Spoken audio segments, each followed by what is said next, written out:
The sun was dipping behind the hills of a small California town when Jake, a 25-year-old mechanic, was closing up his auto shop for the day. His hands were covered in oil, his shirt smeared with grease, and his body ached from hours of lifting engines. But even after a long day, Jake never complained. He loved his work. Fixing things gave him purpose, especially since life hadn't given him much to start with.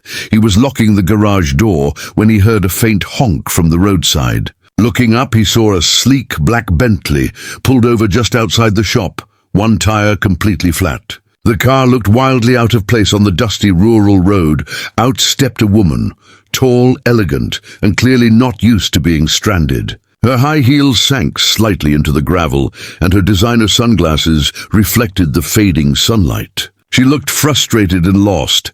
Jake wiped his hands on a rag and walked over. "Need some help, ma'am?" he asked with a friendly smile.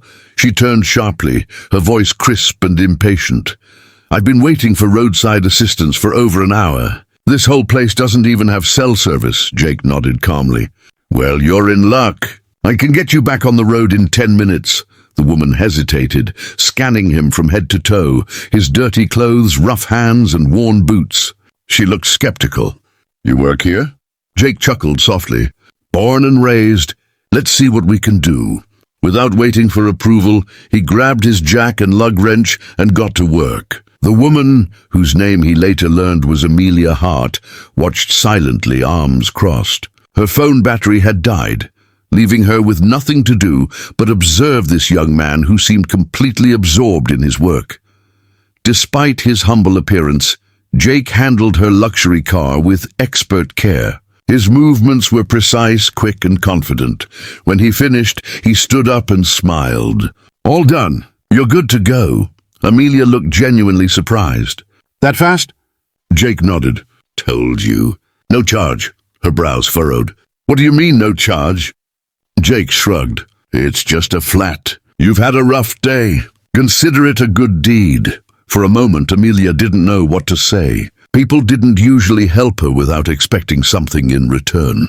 She reached into her purse and tried to hand him a $100 bill. Jake shook his head politely. "I don't take money for kindness, Mom. Just pay it forward sometime."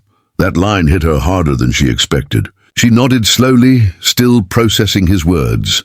"Thank you, Jake," she said softly before driving off. At her office in downtown Los Angeles, Amelia couldn't stop thinking about the young mechanic. As the CEO of Hart Motors, one of the largest luxury car companies in the state, she was used to people treating her differently because of her wealth. But Jake hadn't cared who she was. He just helped. Later that week, she decided to visit his shop again, but this time, not as the stranded woman he had helped. When she arrived, Jake was under a car, humming to himself, his dog resting nearby. "Back for another flat?" he teased, sliding out from beneath the car. She laughed for the first time in days. "Not exactly. I wanted to thank you properly. You were kind to me when you didn't have to be." Jake shrugged modestly. "That's what people should do." She looked around the small, run-down shop, cracked windows, fading signs, and tools older than Jake himself. "You ever thought about expanding?" "You clearly have talent," Jake chuckled. "I don't have that kind of money, Mom. I barely keep the lights on." Amelia smiled mysteriously. "What if I could help with that?" Jake blinked. "Help me, why?" She reached into her bag and handed him a business card. "I run Hart Motors. I think someone like you deserves a chance to show the world what real skill looks like. How about you come work for me?" Jake froze, speechless. "You mean, like in your company?" Amelia nodded. "As a lead mechanic. Full benefits, good pay. And I'll make sure your shop stays open too. Call it my way of paying it forward." For a moment, Jake didn't know whether to laugh or cry. "Ma'am, I don't know what to say."